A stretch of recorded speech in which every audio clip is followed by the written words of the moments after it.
I'll do that after this call.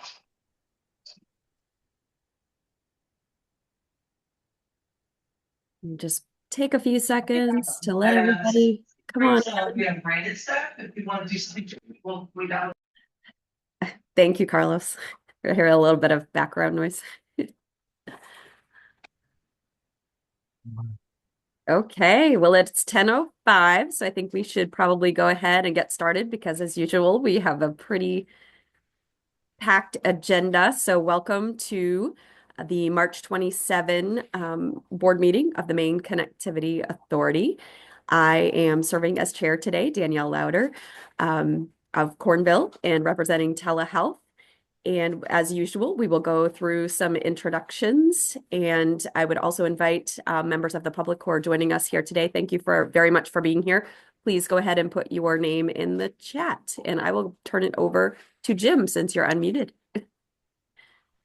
Morning. I'm Jim Carlson from windy and chilly Gorham, Maine. I'm treasurer and Next to the list is like. industry rep, and I'll turn it over to Carlos Mello.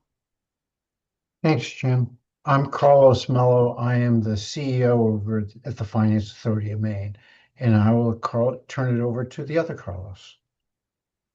I'm Carlos Barrenuevo, coming to you from Georgetown, representing community, and I will turn it over to Nick. Morning, everyone. Nick Marquis, Chief Information Officer for the state of Maine, and I will turn it over to Dr. Placido. Good morning, everyone. Robert Placido, CIO, University of Maine System and Network Maine, and I'll turn it over. Did you go yet, Hannah? I sure haven't. Thank you, Robert. I'm Hannah Carter, Deputy Provost and Dean of Cooperative Extension at the University of Maine here in Orono, representing education. And I will now turn it over to Jessica. Good morning.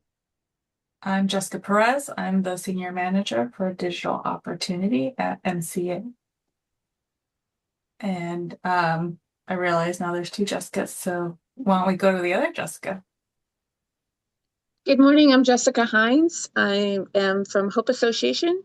I believe I'm a panelist today, and I'm in Rumford, Maine this morning. Thanks. Kendra Jo?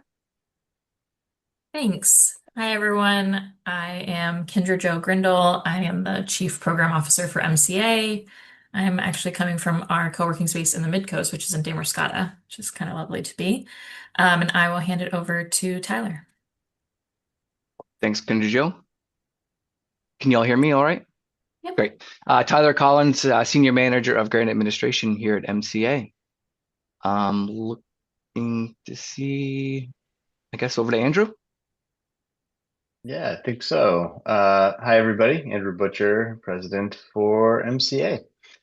And I think, is that it? Danielle, back to you. We got everyone, yes. So just a quick sort of preempt of our meeting objectives for today. We'll have some updates for board awareness on progress with our strategic imperatives through June. Approval of staff grant committee recommendations. So we do have some action items here today. So thanks ahead of time for helping us move those forward. Update and discussion of plan for remaining capital projects funds. So we first, before we have our mission moment, which is always one of the most exciting things, our first action is to review and approve our previous meeting minutes. Hopefully folks had a chance to peek at those. Would love to have a motion to approve those. Carlos B., thank you. Motion. Second from Jim. Any discussion? All in favor? I don't see any opposition. So that passes, and our first action is done. Great. So I actually number 3 is a congrats. We will recognize this. I don't know if Andrew, you wanted to maybe take this one, but I would love to open with a congratulations we had several members, including myself, who were reappointed to the MCA board this week. And we have one more with Carlos B., who's going next week, as well as Mr. Butcher, our president and CEO of Maine Connectivity Authority. So thanks to all for making the time to do that and for your ongoing commitments. And an exciting time as we really continue to plunge into the next iteration of work that we have here to do at MCA. So, Andrew, I don't know if you wanted to pop in and say something. No, thanks, Danielle. I just wanted to take the very quick moment of acknowledgement that, for you, Danielle, Carlos, and Mike, this is year 4. Jim and Hannah completed year 3. Thank you all. And the rest of you I know are sort of ex officio and voluntold to be part of it. But just, I think it is board member of a quasi-governmental agency is probably one of the thankless jobs one could have. And I think we as a staff appreciate you and thank you for your ongoing time, commitment, contributions. And I, of course, am incredibly grateful and honored to be hired by the board and nominated by the governor and scrutinized and confirmed by the legislature. So it is a pleasure to step into the next phase in the second term. So thank you all for your support. Excellent. Thanks, everyone. So with that, I think we can go ahead and hand things over to Jessica Perez, who will introduce our Mission Moment partner here this morning, another Jessica. That's right. The Jessicas unite. So really excited to have Jessica Hines join us. She's the executive director of the Hope Association. Hope Association is one of the 9 Connectivity Hub organizations, and they're partnering with our Region 9's adult education in their Connectivity Hub project. They're located in Rumford, and they serve people with developmental disabilities. So Jess is here to tell us more about the hub, the things they're excited about, and maybe perhaps some of the challenges as well. So I'll turn it over to Jessica. Hello. So we have been spending a lot of time. We are very. I have a lot of sentimentality about the area that I'm in today, the building that I'm in today. I've spent a lot of time here in the last year and a half. Part of the plans for this particular location started with our previous executive director, who actually wrote the grant and had a vision in mind shortly before she left that role. So then I came into that role and kind of had to make sense of her vision, which then kind of melted into my own vision, and in partnership with Region 9. We're very excited to have it. I think that this Rumford has a lot of people that would benefit from the things that our building our hub will offer.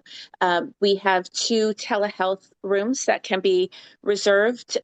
We have a couple of different meeting spaces, and it's a smaller building than some of the buildings that I've seen presented in our routine meetings, but I feel like the way that it's set up allows for some flexibility, reconfiguring of tables and different types of areas for different types of needs to be met. So again, we're going to welcome Region 9 here, who will probably be here the majority of the time throughout the weekdays, and they will use the space for enrichment classes and to provide high-set testing and tutoring. And then in addition to that, Hope Association will use it on the off hours. Some of the things we would use it for is, for instance, there's a meditation class that we invite the community to join us with, different classes that we might put on also that would include the community. One of Hope Association's major goals when doing these improvements was to develop programs where we could invite the community to in an accessible area as well. We are home and community-based services, which means that it is our goal for people to have opportunities to meet and form relationships with other people in the community who they may have share interest in the same kinds of activities.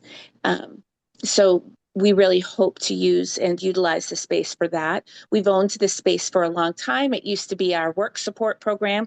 We do see ourselves also offering it up for those types of things, voc rehab meetings, any kind of case management meetings throughout our community, not just within our field. So we do see it really meeting a need. I just recently actually spoke to our local radio station who plans to reserve the telehealth rooms once available to record, their advertisements and things in those rooms. They're a nonprofit, obviously, as well, running on a very limited budget. So they really are looking forward to utilizing the space also. So I do see how it's going to enhance our community quite a bit. Region 9 is very excited to use it as an off-site hub to really connect with those people who may not be able to make it to their main location. So Hope Association, this building is right on Congress Street. I don't know if you're familiar with Rumford, but it's right downtown Rumford on Congress Street. It's within walking distance of housing for the elderly and disabled populations. There's other services around here for the unhoused. So we can really see ourselves being accessible to people who may not have that technology elsewhere. We have the veterans facility, again, within walking distance of us. And Hope Association, obviously, an agency, an organization that provides services to people with disabilities, will be utilizing it routinely. We're really proud of how it came out. And so far, we have a couple of other things to do, and then we expect that Region 9 will take it over pretty promptly after those things are done, and they should be fairly simple fixes. We did have some setbacks along the way.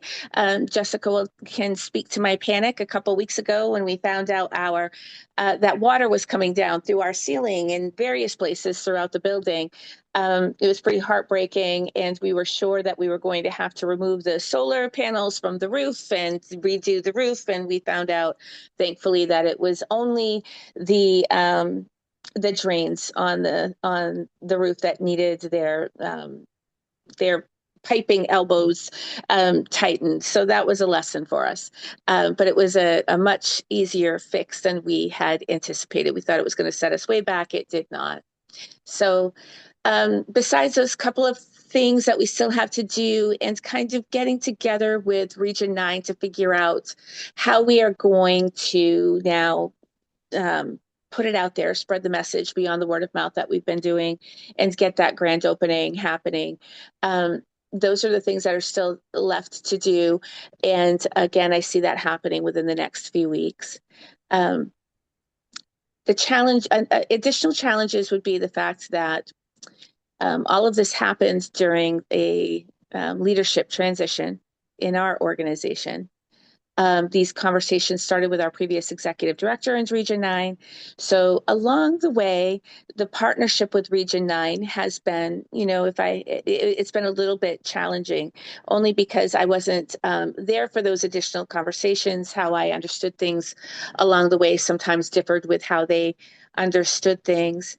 And then they are a very they are very busy, and obviously we are very busy. And so sometimes that communication piece has felt like lacking. So I think that the most challenging piece for me has been probably the partnership with Region 9. And also, trying to kind of make sense of that partnership where Hope Association was the entity taking on the responsibilities of the grant. So we are very tied to their timeline. It was quite a while actually after I took the role that we really knew that they were going to be able to come in, because we were waiting for permission and approval from their board, which will have to happen year to year, because they are an educational institution. And again, I think it's going to be great when they're in here and they're delivering the services that they do for our community to people that would not otherwise be able to take advantage of that. And people have been stopping by and gathering information, and I know that there's going to be a lot of use of that. Great. Yes. Yeah, thank you. Yes, thank you so much. Yeah, I just wanted to give a chance if any of the board members have a question. Yes, thank you. Collaboration is always challenging, and kudos for bringing it all to fruition despite, the sort of the road bumps, and glad that the water related issue did not turn out to be a big one and that you guys are moving forward successfully. Any questions or comments from the board?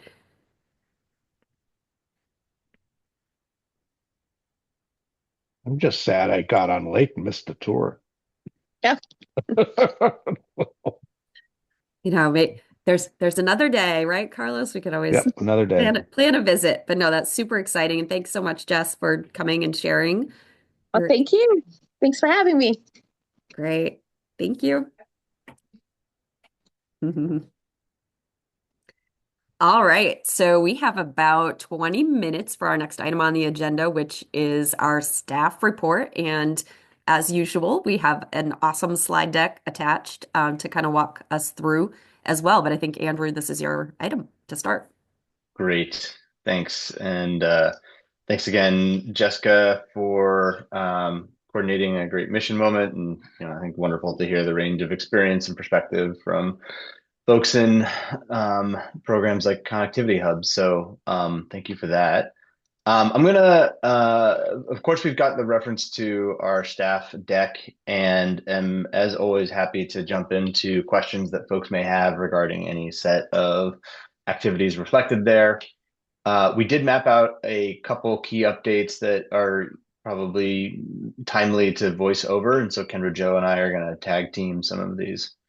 And again, we have a modified board schedule through the rest of this fiscal year, in part to alleviate time burdens for board and staff. And so one of the things we'll be doing is sharing a more detailed written update that corresponds with the updates that we share with the governor every month in an off cycle. That said, before we jump into any of these key updates, any questions or specific items that folks want to make sure that we touch upon that are not reflected here?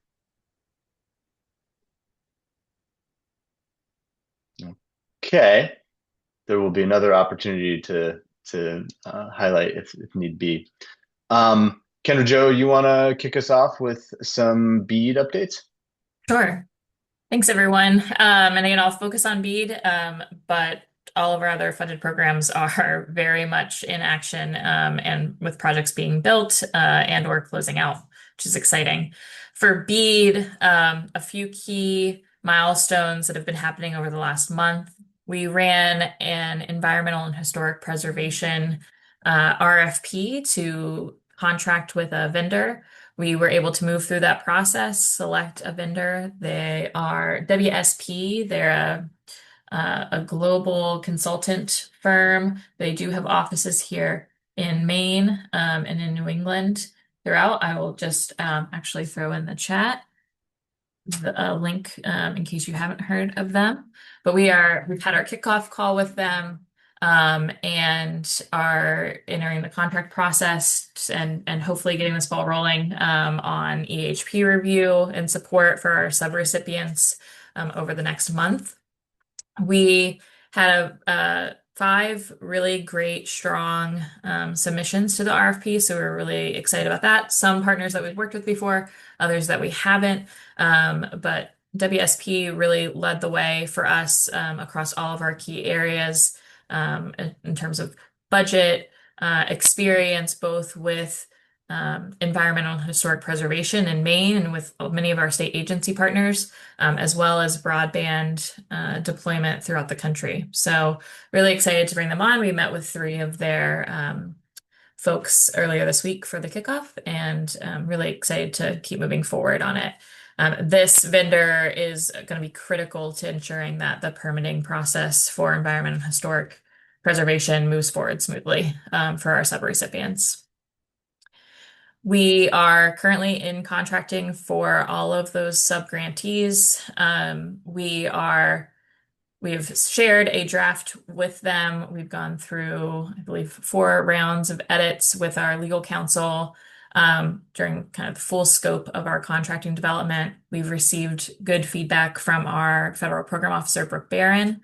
Our call was 30 minutes, and I don't think we took the whole time. The feedback was, very critical points, but not that we were way off base on anything. It was some words here, some conversation around different approaches with milestones. So really excited that we were able to put forward a very strong draft for the state of Maine, mirroring a lot of elements that we're seeing in other states, but also, very much bespoke to what our approach is for broadband expansion in Maine and what works for our capacity and organization. We have had one of our first negotiation calls. We have a couple more coming up over the next couple of weeks. So hopefully by the time we meet again with the board, we'll be able to share the status update and hopefully a lot closer to execution.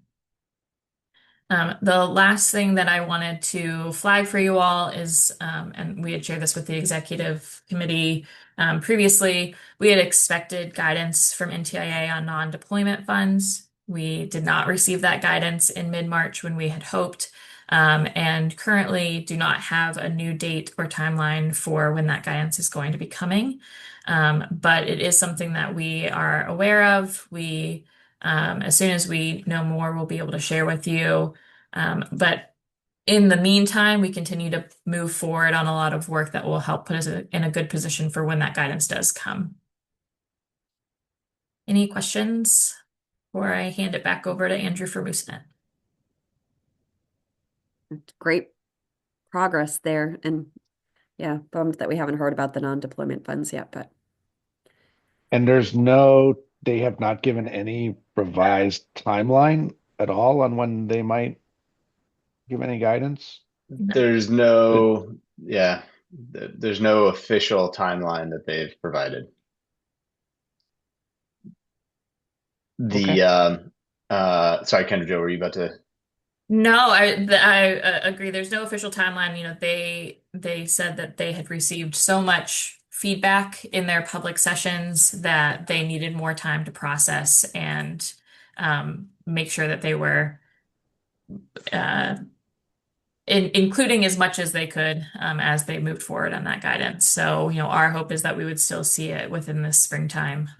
But again, as folks are able to get in touch with our federal program officer, and I know that Andrew, myself, we were all in DC over the last couple of weeks, every chance we get to encourage and continue to push on the value of the guidance and the non-deployment funds, we take the opportunity. Mm-hmm. Well, promising that there was so much public feedback, and hopefully that a lot of that will be integrated into the guidelines, and that that there won't be hopefully restrictions and et cetera that we have been concerned about. So yeah. The two quick things I would just add on that, and thanks Kendra Jo for flagging some of the DC time this month. I think we were, it was good for us to be again at the State Broadband Leaders Network gathering, and I think that's an opportunity both to hear where other states are at and work with them towards areas of shared priority, and continue to help support how states are coordinating both policy and feedback support via a working group with the Pew Charitable Trust. And I think also where, Kendra Jo was a speaker on a BEAD implementation panel with the shared learning group through the broadband breakfast in talking about both challenges and needs around BEAD implementation. So, I think I find that we continue to be pretty well aligned with the priorities and uses for non-deployment that we've reflected in our comments to NTIA, with, I think, high-level themes that are reinforced from other states. So, supportive infrastructure for wireless and cellular, workforce development, especially in the context of AI upskilling, support for reducing the burdens around permitting. These are all areas that many states have identified as key priorities and align with the work that we're already in motion with. And also, thanks, Kendra Jo, for the update on the sub-grantee contracts. I just want to highlight again, this is proving to be an ongoing point of challenge and friction with states around the country, given some of the both changes and requirements that have taken shape with the program. So I think, to her point, the fact that we got relatively minimal feedback from NTIA and have had good discussion with our sub-grantees, I think we feel pretty motivated to finalize, and very motivated to finalize. And just to reinforce, given folks here understand that is a major gating criteria for us in moving the program forward. And I'm sure from a board standpoint, you all are tracking as well. I think we are moving forward within the parameters required as quickly as possible and as thoroughly as possible. And I think that we'll be looking at finalizing those contracts in very short order. Great. I Thank think you. Go for it, sorry, Carl. Dave. I think my frustration on non-deployment is, as we do our strategic planning for MCA going forward, the non-deployment funds, if they come through, is a game changer for us all in terms of what we can do or how we can fund it. And it's difficult to balance thinking that could happen versus just assuming it won't happen and creating our strategic plan based on other partnerships, funding sources, et cetera. So it's frustrating to not have a more firm viewpoint as we go into sort of strategic planning this year, looking ahead to what the MCA is going to, what our next steps are going to be. I know we all share that frustration, but I just kind of want to call it out because it's a need for extreme adaptability continues. Extreme adaptability. Yeah, that feels like. Is that not encompass, guys? What? Yeah. Can we get some t-shirts made? Thanks for that, Carlos. I appreciate you voicing it over and would sort of commiserate. Absolutely, it is frustrating. And to one of your points, I will jump to the quick update on strategic engagement and planning process here, because one, you mentioned it, and two, I think the function of non-deployment is pretty related.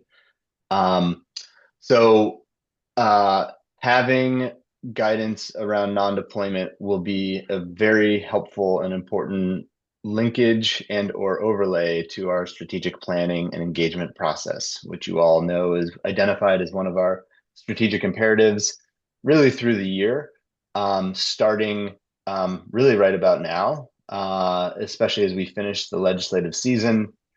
Just to clarify and reinforce, we are required, based upon the results of LD 1975, to report back to the EUT in October. I don't know who will be around, but in October, a report of our findings from an engagement process to inform ultimately legislative recommendations in January of 2027. And so, that will, of course, build from our joint MCA and Connect Maine board meetings, and what is taking shape as a fairly robust set of engagement activities through the course of the year, which we will be talking about and sharing more detail on at another time.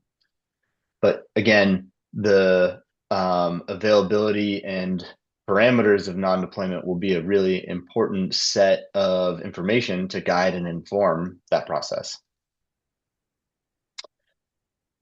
Questions on that before I jump back to a quick MooseNet update?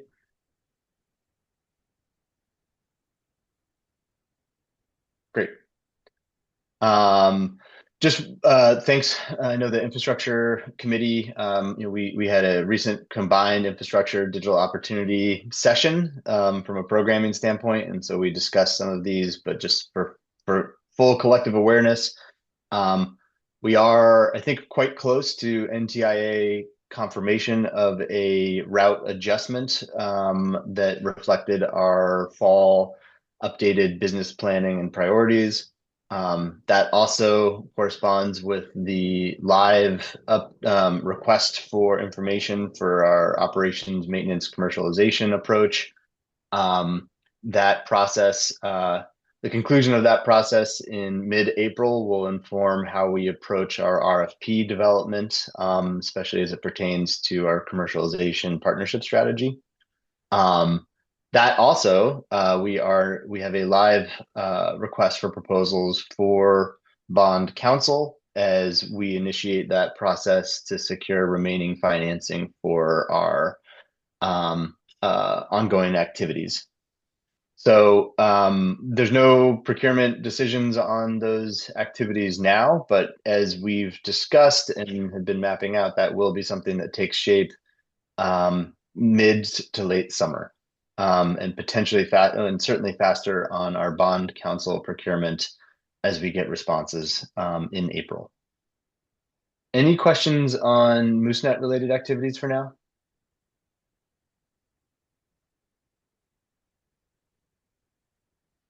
Okay. I'd say I was gonna one say, I thing feel like is, Carlos has something. no, sorry, I'm being, Mhm. I don't want to, I do think that one thing that's gonna, and I know that JD and the team are really focused on it, but it got it got brought up at the last infrastructure committee meeting, and just with events on the ground, hopefully we don't see increased costs for some of the material that we're seeing. I know JD is on it and trying to mitigate that, but that's something we'll, through the infrastructure committee, we'll hear more about. And I'm hoping that does not become a factor in all of this.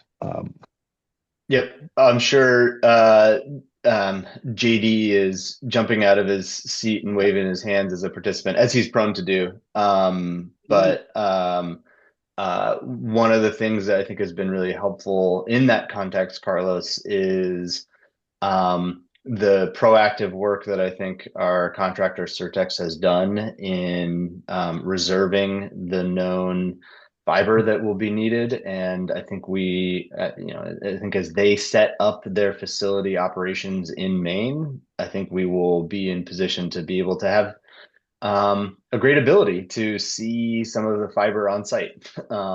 And hopefully good planning has mitigated and ensured that our queue and price point for reserved fiber remains constant. So I'm sure JD would have lots more to add on that, and we can provide more updates with specificity as desired. Really great point, though, given the sort of tenuous landscape. Okay, so any other questions or comments about MooseNet? I think we can go to, are we on wireless and cellular action plan update? Yep, I think we're there. And then we'll keep it real quick with the digital opportunity funding to stay on schedule, Danielle. Yeah. So just quickly on wireless, we are currently building out the final report with our vendors, that's ITG and Blaze. It will be ongoing. It'll be ready for public comment this summer. We previously put out the interim demand report, and I can share that link if you all have not been able to review it. But currently that is still collecting feedback, and it serves as the basis for that action plan development in the final report. And over the next month or so, we'll continue to be setting up meetings with key stakeholders from emergency management sectors, economic development, and the Maine Department of Transportation for direct feedback on the cellular connectivity plan and needs across Maine to make sure it's really an all-encompassing cross-sector statewide report that comes out. So it's not just for our use, but for other agency uses as well. Great, thank you. And I think Andrew might have just put that in the chat for Yeah. everybody.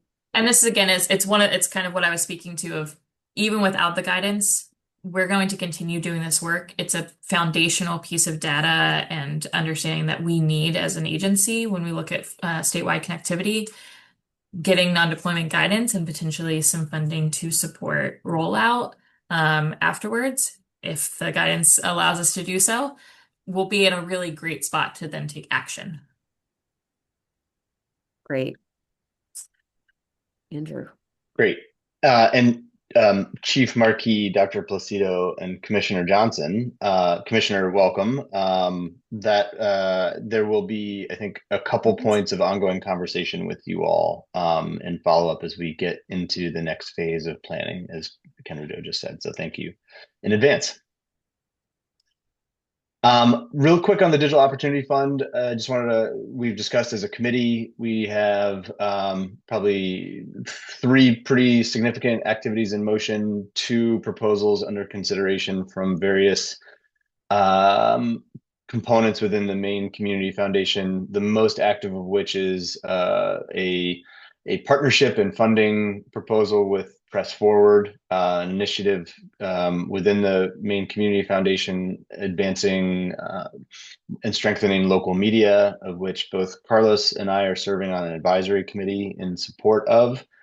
And the proposal there is really in support of advancing the Maine Tech Share, Maine Tech Help for Me, and a updated training and technical assistance approach around digital literacy and digital readiness. So well in line with our digital equity plan, a great fit for the Digital Opportunity Fund, and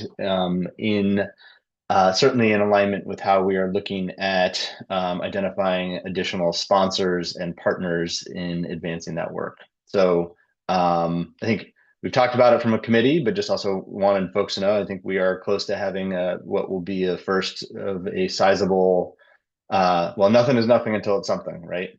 And I think we have a quite positive outlook on an encouraging outlook on some philanthropic funds and capitalizing those activities. Great. Thank you. Any questions or comments from the board? I know that it's taken some time and definitely a lot of energy, so appreciate the continued focus on that. Awesome. So I think next we have some organizational updates before we go into the grant committee action items. Yeah, just we can keep these really quick and happy to drill in and whatever. And I'll look, Hannah, I know with we had a good HR committee meeting earlier this week and talking through the range of activities that have taken shape with Sarah Scola's leadership in her role of Director of HR and Operations. And that continues to support how our reformatted executive team has been approaching our staffing plan and in alignment with known strategic imperatives and anticipated strategic imperatives. So we continue to build out the grants administration team with Kendra Jo's leadership with some portfolio assignments and adjustments, and we are bolstering some of the capacity with the engagement team as we ramp up those engagement activities. And we also are excited to continue identifying and working through promotions and advancements for team members. And so glad to share Ethan Moskowitz has been promoted to a senior manager, and we will be beginning our performance review process this month with building upon prior processes so that we are able to get to a place of recommendations in alignment with our budget for our June meeting, and have both completion of the review process and that updated budget development. Just wanted to give a quick snapshot with the with the programmatic memo that we'll be sharing in early April, we'll also share the updated org chart and quick memo outlining any of those updates. Great, thank you. Hannah, any add-ons from the HR committee that? No, just very much appreciate the time.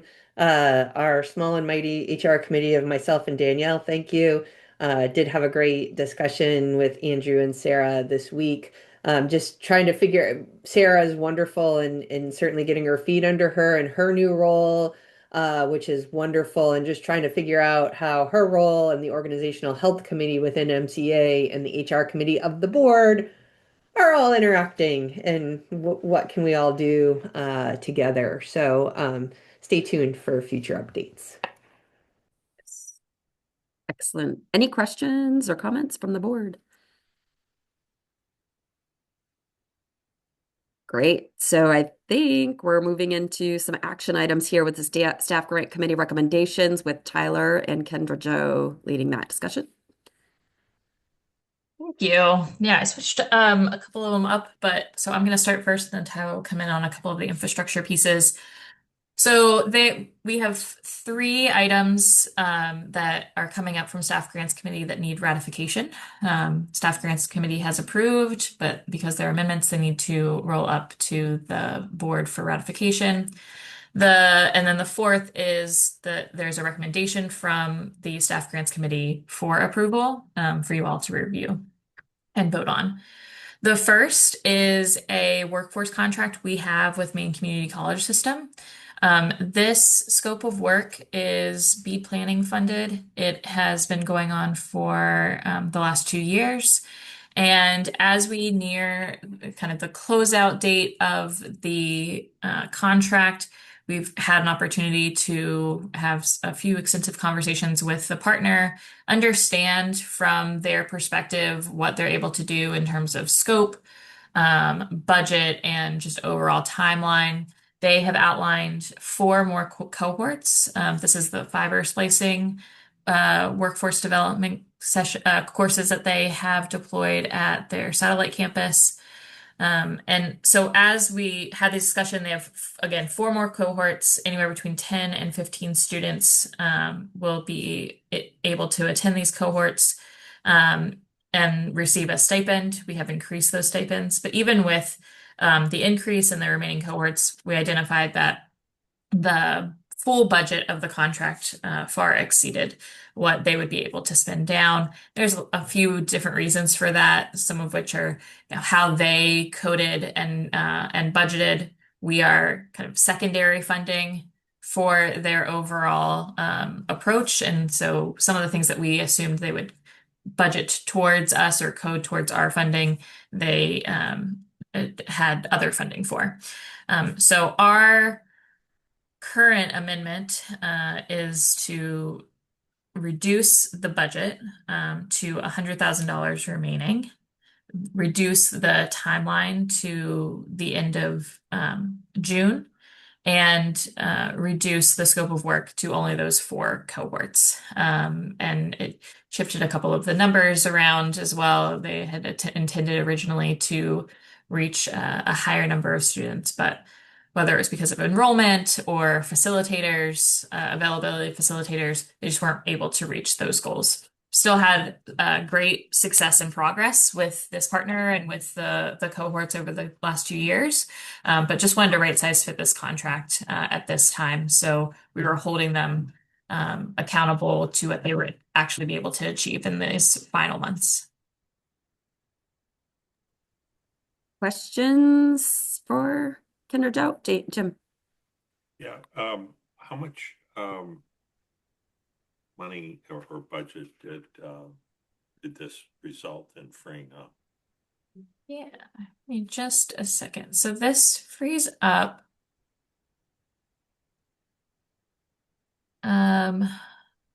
they will so we had earmarked $700,000 for this full contract. Reducing this to $100,000 and remaining $100,000 and given what they've spent to date, the full contract will result in only $250,000. So it frees up. Oh, wow. Yeah. Yeah, it's a lot. $450,000. And Yeah. we expect to continue to utilize or partner Thank with you. them beyond the current fiscal year in another contract, or is that too early to speculate? We do not currently have plans to enter into another contract with them. Right. So there's not an opportunity to sort of replicate or expand upon like the scope that they are just going to be completing by June.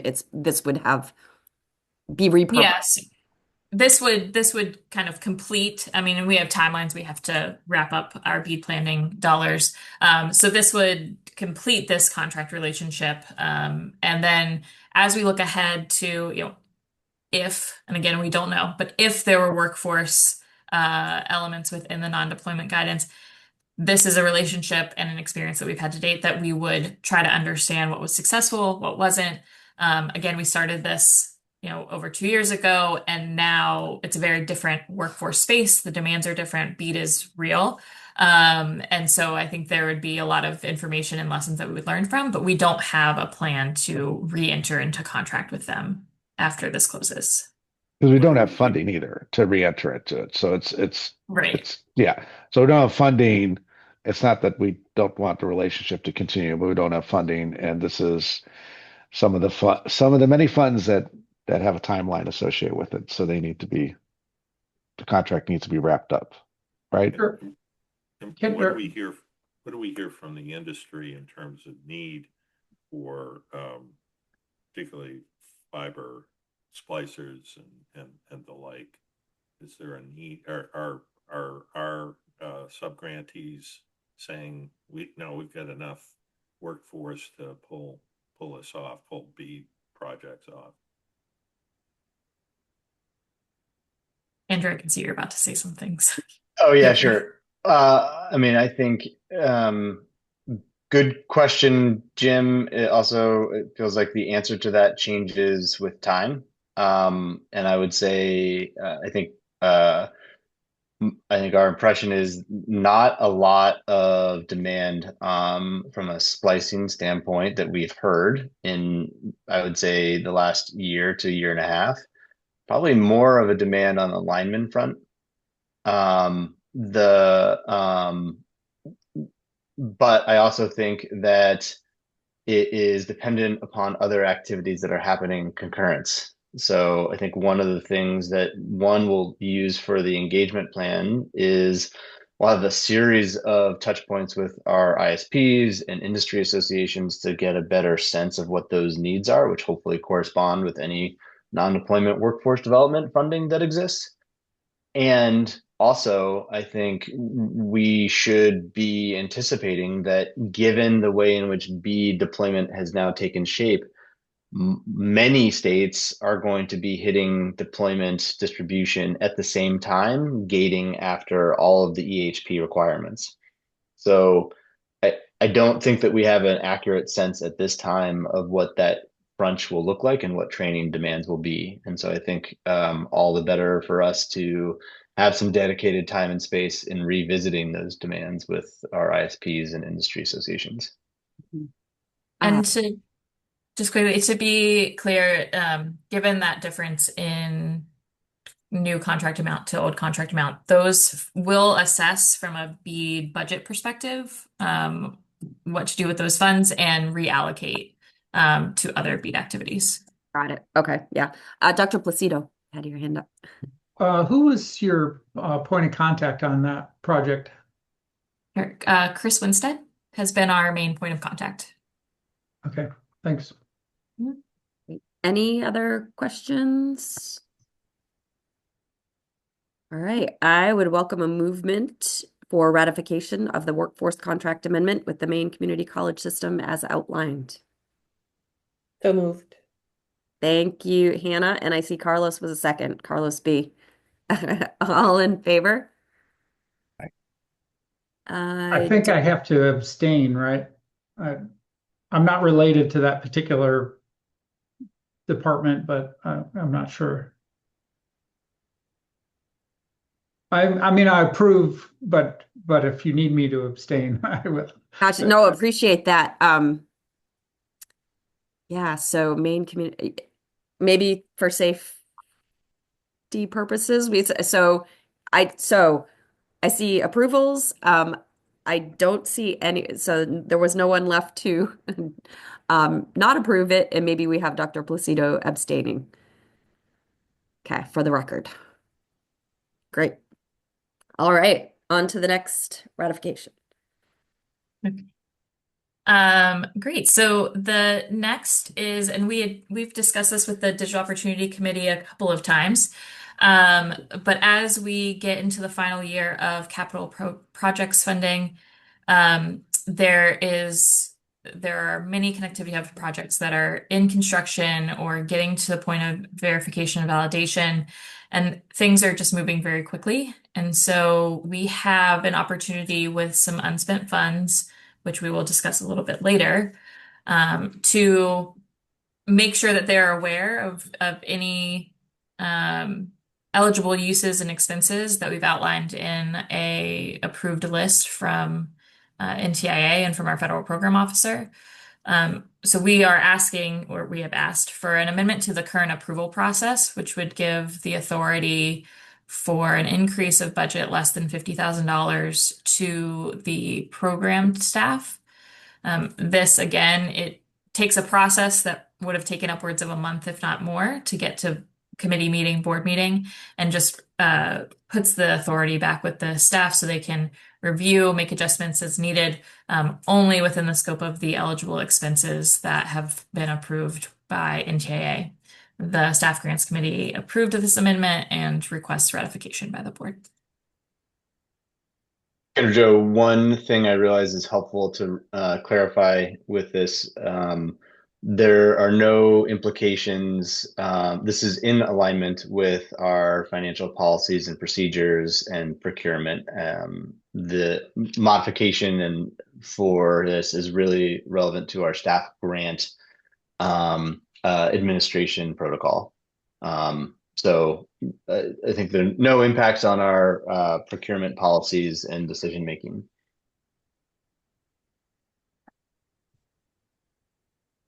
Any questions? Yeah, questions, comments? One seems fairly straightforward.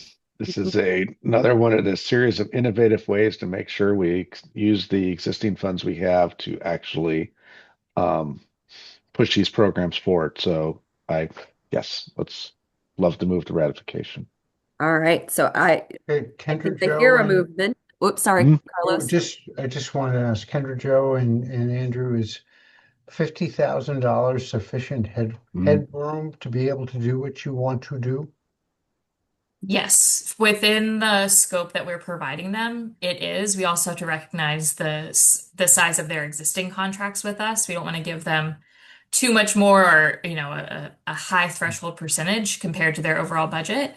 The list also, it includes upgrades to they're kind of the nice to haves, right? Maybe when they put in their budget, they weren't thinking of furniture, of lighting, of various improvements to the space, and now that they've built it or started to use it, there's an opportunity there, and we're just trying to make sure that they have access to funding to be able to do so. These are not large scale capital Final touches investments. kind of things. Yeah. Okay. I just want to make sure that you had the room that you needed to do what you needed to do. Absolutely. Thank you. Great question. Any other questions or comments? All right. I would welcome a movement to ratify. So moved. Thank you. Thank you for not making me repeat it. And Dr. Placido seconds it. All in favor? All right. I don't see anybody left to oppose. So it passes. Thank you. On to the next one. Great, thank you. I think that's me. Take over. Again, Tyler Collins, Senior Manager of Grant Administration at MCA. Before you is a pretty simple amendment request. The Comcast Reach Me Award is currently in the V&V stage. There's been a little bit of delay in getting documentation for that V&V process. There also was some additional delays earlier this year and late last year related to weather, all of which has necessitated extending the term out a little bit. This is a no cost, no scope will be changed by this amendment. So it's simply a amendment to extend the date through the end of July, I believe, is the date that we've decided on. Have run that by our partners at ITG who are conducting the V&V and the Comcast team, and agree that work should be able to be completed by July 31st. Tyler, what was the original due date? Sorry, the term date? It was October, the end of October of 2025. Okay. So it brings it back into compliance. And we thought we were closer than we were, but when they submitted the V&V material, it turns out that some of that stuff had been set up incorrectly. So basically they need to go back and redo that, which is added a little bit of time here. So. Other questions, comments? All right, so I would welcome a movement for ratification of the Comcast Reach Me amendment for extension of the term through July 31st. Jim, thank you. Any second? Dr. Placido, I think I saw you first.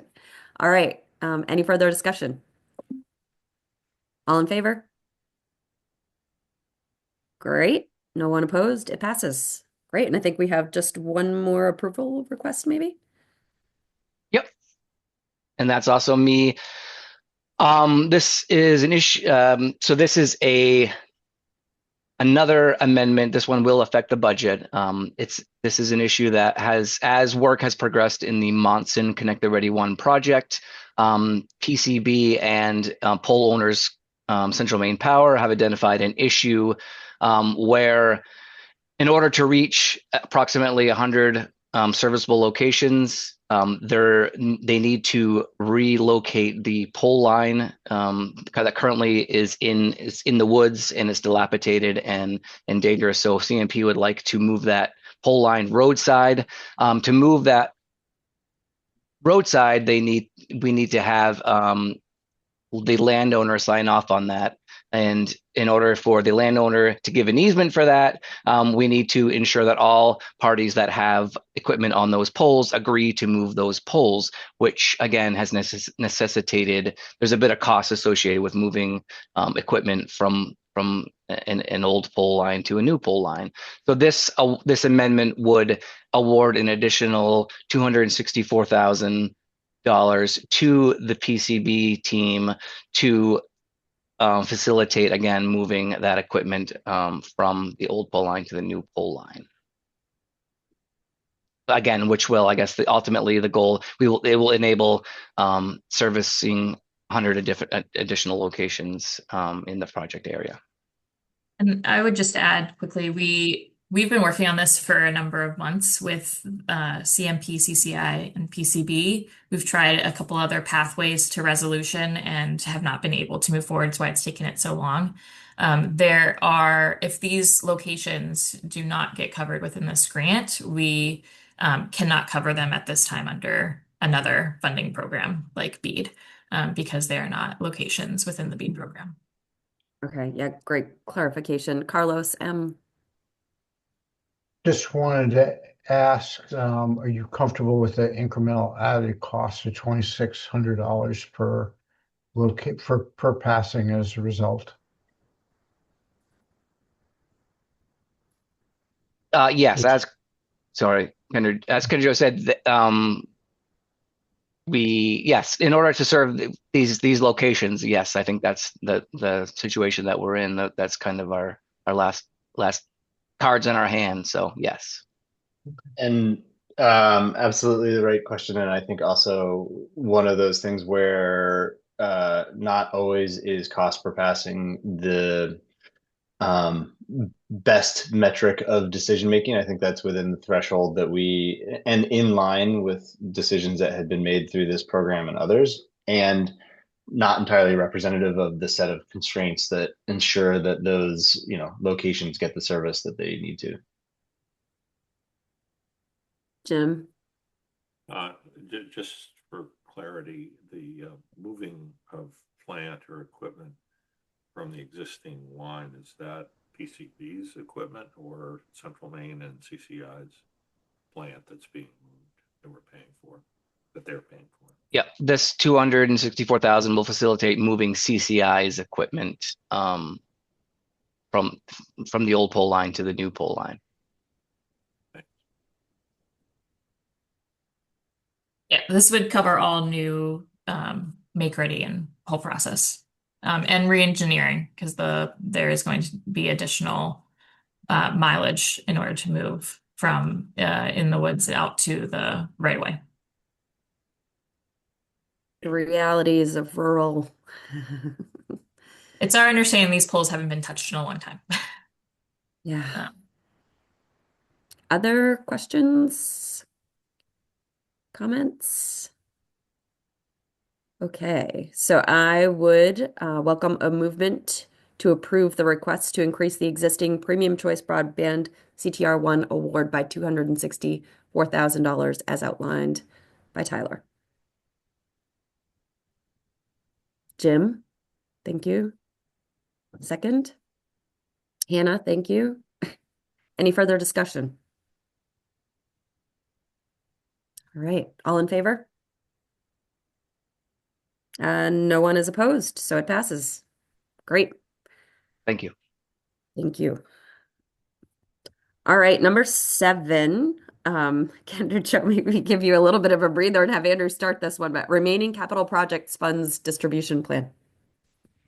Great, thanks. Before I jump into that, let me also just thank Tyler, Kendra, Joe, Aaron, and the grants team at large. All of that, those items each require going through each grant manager and the grant administration process through staff grant committee and decision making. So it's to get to a substantive, good discussion at a board level for decision making. There's a lot of paddling under the surface. That's what Tim used to say, right? And so, not the least of which is Kendra Joe, you are 1 month into your new job. Make it look easy. Thank you for that, and thank you, Tyler. All right. So I am going to give just a quick level of update and context on this so that we get to a place of understanding of what our options are and next steps with remaining capital projects funds. At a highest level, good to remember that the way in which the capital projects funds are structured, we have until the end of 2026 for completion of projects. At the end of 2025, we found ourselves looking at a remaining pool of capital projects funds that existed for a variety of reasons. Some projects were underspent, some projects had to be rescinded. Things do change, and so we had been working for a series of months to identify how best to distribute remaining capital projects funds. At the end of 2025, staff brought forward a series of recommendations for the distribution of the remaining set of funds to the tune of about $8 million through the contract amendments to the Reach Me line extension program, which was identified both by staff and U.S. Treasury staff as being the most appropriate way to get funds utilized in the remaining time available through the contract amendment process. We identified 4 projects that would be of a suitable fit, serving eligible areas with in line with CPF requirements. Since the decision in December, we have proceeded in execution of 3 of the 4 of those amendments. And those projects are in motion. We have received continuous inquiry and clarification requests from U.S. Treasury regarding the charter proposed contract amendment for their line extensions. And it was either last week or the week before, the final determination from U.S. Treasury that they did not deem the proposed technology upgrades and locations incorporated into charter's contract amendment as eligible for approval. As you all may recall, this board made a conditional approval of those grants pending U.S. Treasury confirmation. So at this time, we find ourselves without U.S. Treasury confirmation and an inability to proceed with those grants. We have conveyed as much to the charter team, and we'll be sharing with them the insight and information that we have been sharing with them what we have received from Treasury, and we'll share with them any official determination that they provide us in writing. It is, I think it is reflective of the work that we are all trying to do to make the most of these funds to benefit residents in Maine. And so, I think our team did a significant amount of work to make that happen, and a lot of credit to the charter team. We tried very hard to turn around a quick contract amendment process, and I know that the charter team worked very hard and followed through as quickly as possible. So I think we are, it is a disappointing set of news, I am sure, for them. And I think just want to make sure that we reinforce our level of appreciation and gratitude for their willingness to do so. I think the scrutiny and requirements from U.S. Treasury seem to be reflective of some of the changes in policy and priority that we have seen with NTIA.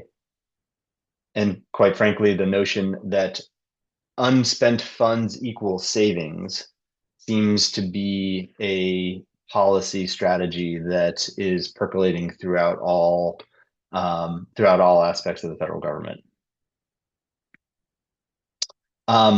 That's part of the context that is important, because that means that slug of funding for that charter contract amendment also now is in a bucket of remaining funds, which also has continued to, we've continued to see projects rescinded and projects underspent. And so we are now looking at a updated plan to bring forward for how we can proceed with the distribution of the remaining funds.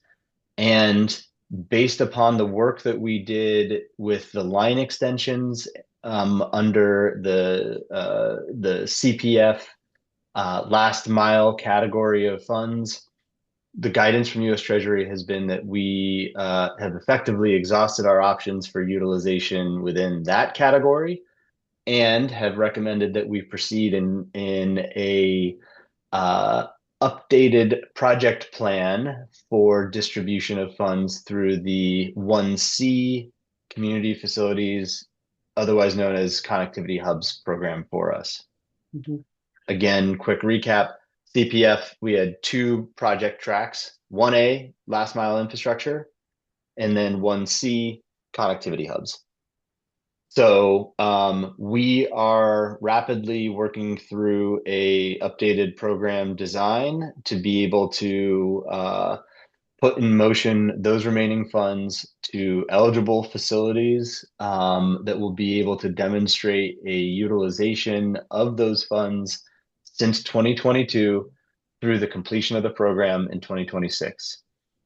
Given insights that we've learned through the program around the difficulty of low capacity, smaller organizations in absorbing these capital infrastructure funds, we will be doing everything we can to layer funding into the existing set of connectivity hub programs that we are working with, while also identifying additional facilities and partners to be able to make use of those funds in alignment with CPF parameters. All right, there's a lot of me talking, and I'm sorry if it's over context. No, thank you. That's super helpful. Yeah, I think Carlos Mello might have had a comment or a question. I saw your hand go up. No? I did, and then could you just give a little bit more color specifically as to what the limitations that charter had that NTIA did not approve? What was it? So just so I can understand. Sure. It really boils down to 2 categories. The first of which was locations that Treasury deemed to already be sufficiently served, in part based upon marketed information from ISPs serving those locations, and ISPs namely being Charter. Secondly, there was the Charter line extensions were effectively a fiber to the premise component of their network upgrades. That was the initial. The secondary contract amendments reflected a different set of technology, utilizing their a different set of technology that was not fiber to the premise. Okay, thank you. And Kendra Jo, feel free, or Tyler, if others want to layer in on that as well. No, I think that captures it. Okay. And just to remind folks, this was a conditional award, and those conditionalities were not met when Treasury was not able to approve. Yep. I mean, I will say that we received more back and forth inquiry from Treasury on that amendment request than any of the other, from a technology standpoint, than any other project that we have funded through CPF combined, probably. And so again, just to acknowledge that it's questions from Treasury sent to us that we then have to forward on to Charter. And so a lot of back and forth, and again, a lot of responsiveness from Charter. And so again, I don't know if Charter reps are here today, but and certainly we will continue to reinforce our appreciation for their responses. So just to help me understand a little bit more, it sounds as if served at a level, the increase in support through new technology that are going to introduce, raise it to a higher level, but not sufficient to meet the standard of the original approval of fiber to the premise. Is that a fair way to state it? Mostly. The middle part there of not at a high enough level is a little complicated, both based upon Treasury statements now and guidance within CPF, program guidance and main standards. So that part, that statement of insufficient is a little more tricky, but the ultimate sort of technology that is not deemed sufficient enough for meeting future standards remains consistent. Jim? Oh, we're not hearing you. Can you identify? Yeah, there we go. Sorry. Can you identify the technology that was not sufficient? We certainly can. I wonder, and Tyler, we may want to double check on this. That may be a conversation that is better to have either an executive session or in a one-on-one manner. I want to part of our responsibility is, I think that is where it gets into the specifics of any different project. Yeah, and I only ask out of curiosity. Yeah, and I would just add this one thing that set this apart was and continual questions revolved around from our federal program officer was the balance of network upgrades versus pure extensions off of a network. So and just to kind of reiterate something that Andrew said earlier, I think across all of our federal funding programs, we're seeing, questions and a deeper dive into previously approved and very well within guidance.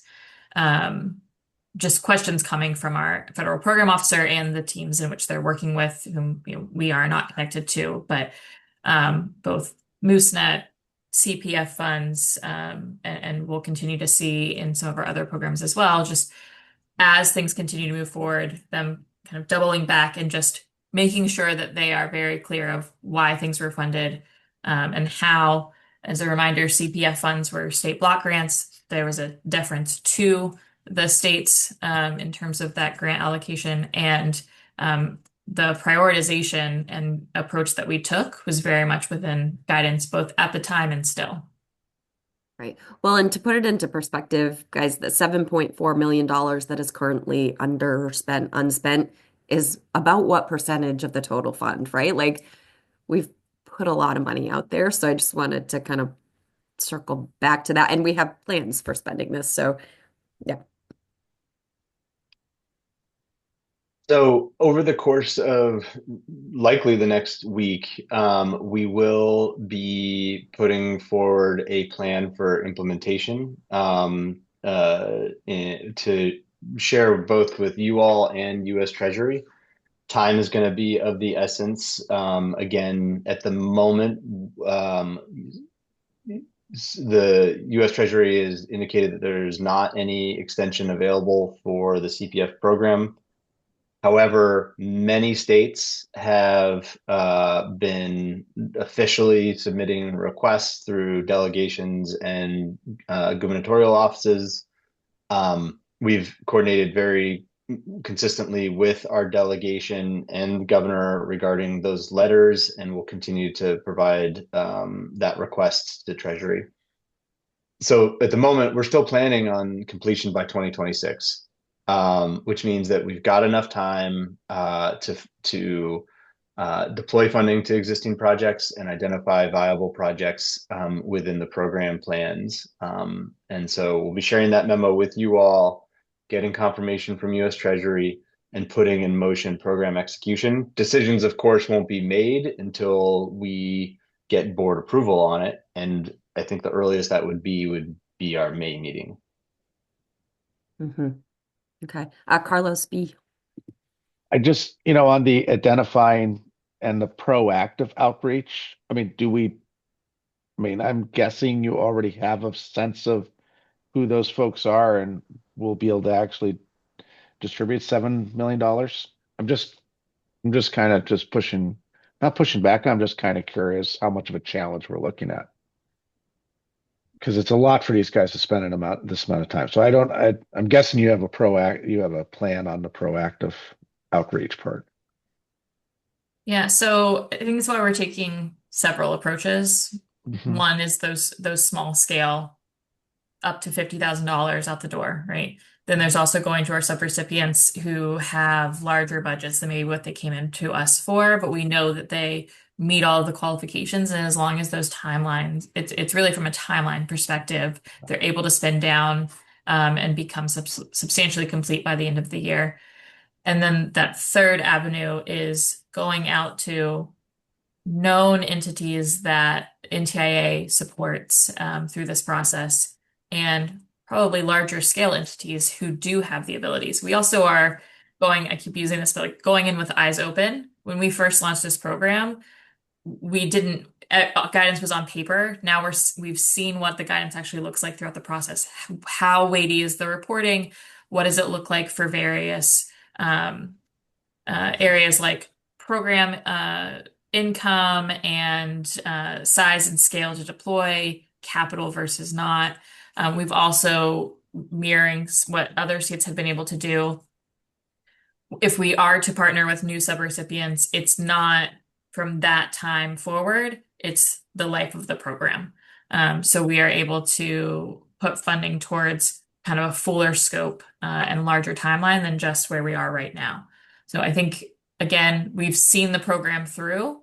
We've seen what other states have been able to do that maybe we didn't do in our program, and taking advantage of all of those opportunities to try to spend down as much as we can and keep this funding in Maine.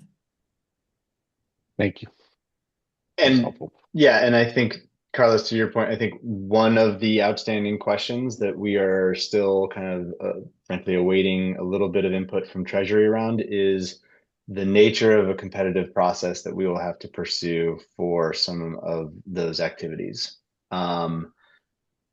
If we are funding if we have a library funded through connectivity hubs, are we able to open up the remaining funds to the library system at large? or is a competitive process for the library system something that is necessary? I think our goal is, of course, to try to identify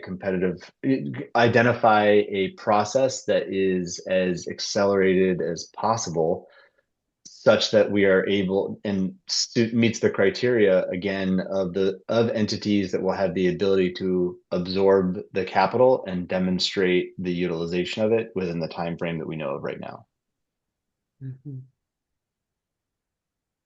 I'd just like to reiterate, thanks to the staff again for working on this ridiculously accelerated schedule so hard to get this money out the door. And we don't have to name names of other states, but how are other states doing with respect to spend down on theirs? I mean, we're kind of right there and just Oh, we are. I would say we are definitely on the advanced end of the spectrum of utilization and spend down. One of the benefits of the broadband leaders gathering is actually some of the things that come together on the fly. And so after the 3-day conference, I organized a conversation with Missouri, Kentucky, Nevada, Ohio, and Washington, in discussion with both Treasury program officers, because we were hearing slightly different input from each. And so having that discussion allowed for, I think they share information consistently, but how it gets translated to us can be different. So that conversation, in addition to conversations with Pew, again confirmed that we are definitely not alone in, one, an interest in extension, and two, some states just have more money. And so it's not a big deal for them if they don't spend 20 million in capital projects funds. And I think for us, we want to optimize the use of every possible dollar that we have available. Yep. Great. Thank you. Any other questions, comments? Okay. I'm just doing a time check, Andrew. We've got 33 minutes left. Are we feeling like that is sufficient to keep going in the order that we have on the agenda? Do we need to readjust anything? I'm going to say that we could wrap as early as 11:35. Well, there. Okay. Let's keep moving then. Okay. So in part because we will be just from a finance and operations standpoint, we'll be sharing some information over the course of the next month that will be useful for April committee meetings, our May board meeting, and then ultimately our June board meeting. So stay tuned on that front. And to that point, we have a joint board meeting on May 4th. Sorry for any confusion or outdated dates in documents. I apologize. But May 4th, we have a joint board meeting, 10 to 2 p.m. And I think location is still getting maybe confirmed, though I believe Carlos Mello, Quinn, and Lynn are potentially confirming utilization of the FAME space. Maybe not totally confirmed yet, but No, thank it you it is confirmed. Oh, great. Well, thank you once again for hosting us. Pleasure. It will be I think the first, at least in-person and joint board meeting between both boards. We will have board business. We will have some planning and visioning work to do. And you all have also helped identify that, in order to have some of those conversations, it would be useful to have some focused learning time around key issue areas, technologies, and priorities. And so what I have in our agenda here today is, and actually forgive me, I think I will be sharing it with you all both after the meeting as well as in the chat here, a link to a survey to help us just hone and specify learning content that would be most useful for you from your perspective. If it is not, if there's something that you would like to learn about in that session that is not reflected in these options, you should please just either add it to the form in a other category or just send it directly to me. Putting it in the chat now, we'll forward it to you. It is a May 4th meeting, so couldn't really help myself but to build and play with that a little bit. So the action here is please help us help you submit your suggestions and requests via the form so that we can scope out that shared learning agenda as a part of the plan for the May 4th board meeting. Great. Thank you. So yes, everyone, please enter your May the 4th be with you ideas for the agenda. And is everyone able to open that link to the form? No? Oh, I Hannah, didn't. no. Danielle, yes? Hold on. I thought I was actually able to get into it, but maybe not. I needed the request access, so but That's so weird. Why? yeah, you'll figure it out. Oh, it was because I was clicking on the wrong link. Yeah, I also need access. Same with me. Serves me right for trying to get a form in real time. Yeah. Okay, but you'll email it out to us, Andrew? Yeah, I'll make sure folks are able to open it and we'll send it today. And I think the sooner we'll probably request that input as soon as possible, likely by the end of next week. It should be a very quick response.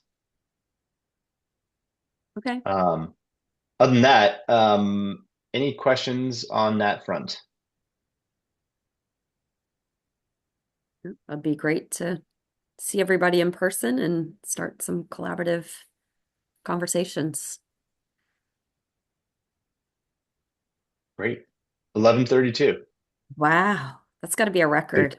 Thank you so much, everybody. Congrats again to all who are recently reappointed. Thanks to the team for all of your amazing work as always. Thanks to those who joined us today from the public, and happy Friday. Have a great weekend. We'll be boiling more sap. Thanks, Danielle. Thanks for jumping in. Thanks. Bye now.